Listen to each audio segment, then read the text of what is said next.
trabalho que a gente pode fazer individualmente, apesar do coletivo ser super importante, assim, sabe? Eu acho que a gente tem que conversar no nosso dia a dia, promover palestras, e em associações comunitárias, em clubes de mães, em SABs, em coletivos mesmo, centro acadêmico, para discutir todas essas questões. Espaços como este, que estamos agora, são extremamente importantes.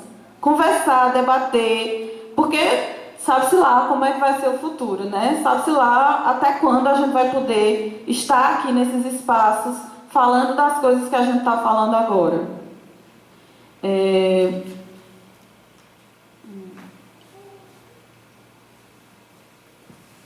E outra coisa que eu tinha anotado para falar, porque é uma coisa que é muito grave, assim, foi a aprovação da lei antiterrorismo, que basicamente criminaliza os movimentos sociais.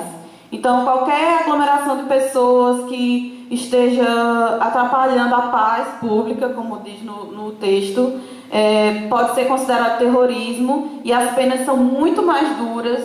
Antes, depredação do patrimônio público ou privado, se eu não me engano, a pena era de detenção de 6 meses a 1 ano. Agora está de 12 a 30 anos, por uma coisa mínima, que já estava prevista em lei.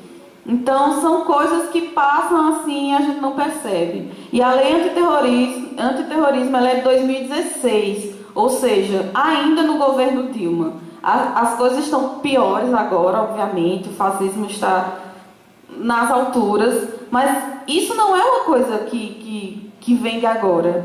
A ameaça aos direitos humanos, a ameaça aos direitos das mulheres, elas existem desde sempre. Agora elas estão mais óbvias, mais declaradas. As pessoas estão tendo menos vergonha de professar seus preconceitos, mas nossos direitos já estão ameaçados sempre, desde sempre.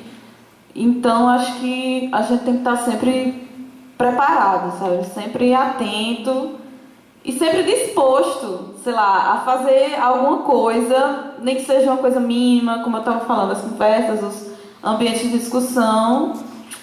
E é isso. Deixando claro, o feminismo, né, muita gente confunde, a gente vê uma onda de pessoas falando que feminismo e ser feminista é você ser uma mulher que não se depila, que não se cuida, ser feia, ser isso e aquilo e querer se sobrepor ao homem. Quando a luta do feminismo é justamente buscar uma sociedade mais igualitária, onde a mulher seja vista ali num patamar de igualdade de direitos sociais. E não de igualdade de ser igual ao homem nos mesmos moldes, mas dentro da questão dos direitos. E aí o feminismo engloba, além disso, as lutas de classe, a luta pela mulher negra, a luta pela questão da transfobia, da homofobia. Então é um movimento que coloca ali várias interseções. Então você vê muita gente aí ativista que diz: eu não sou feminista. Porque como a Rosemarie Muraro falava, tem muita feminista bigoduda que confunde os termos e começa a propagar, e é isso que se divulga, né? A mensagem negativa ela chega mais rápido. Então começa a propagar essa ideia de que é uma mulher que não se cuida e que quer se sobrepor ao homem. Mas o feminismo é uma luta em busca de igualdades sociais, de direitos, de rupturas com privilégios. E para falar um pouquinho sobre essa luta do feminismo negro, né, porque são as interseções, então se é difícil para uma mulher branca, como para mim, no meu lugar de privilegiada, então a mulher negra ela ainda tem várias interseções de luta ali no seu dia a dia. A gente se diz que não estamos numa sociedade racista, mas sim, estamos vendo aí todos os dias explicitado nos jornais casos de uma sociedade do século XIX, e nós estamos no século XXI ainda discutindo o direito de existir. Bruna? Boa tarde.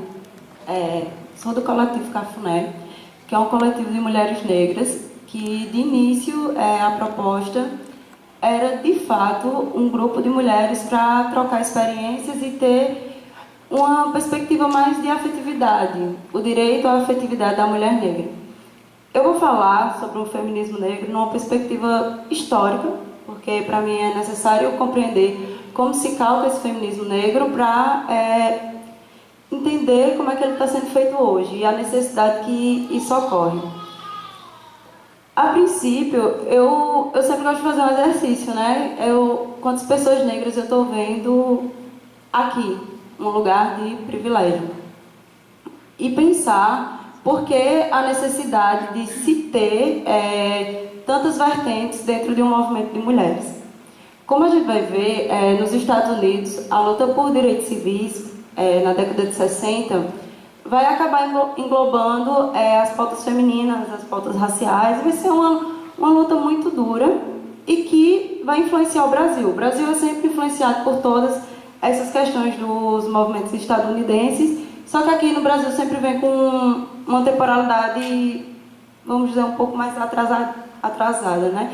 E o feminismo negro, ele vem se fundar no final da década de 70. E eu pensei, ao invés de falar do feminismo em si, falar sobre duas mulheres negras brasileiras que, entendendo a vida dessas duas mulheres, a gente consegue ter uma percepção do feminismo na década de 80 e do feminismo em 2018. Elas são Lélia Gonzalez e Marielle Franco. Uma necessidade de se ter um feminismo negro é a quebra de estereótipos. Quando a gente vai ver como foi a inserção dessas mulheres negras dentro do feminismo, muitas vezes o movimento feminista branco designava essas mulheres negras como bravas, complicadas, que estavam fazendo problema dentro do movimento feminista. Quando a ideia era, de fato, elas queriam trazer as opressões que elas sofriam e não tinha essa compreensão.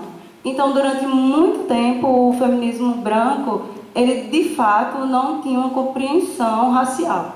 Então, quando se está ali numa perspectiva, a mulher negra, ela fica numa situação muito delicada dentro da própria esquerda.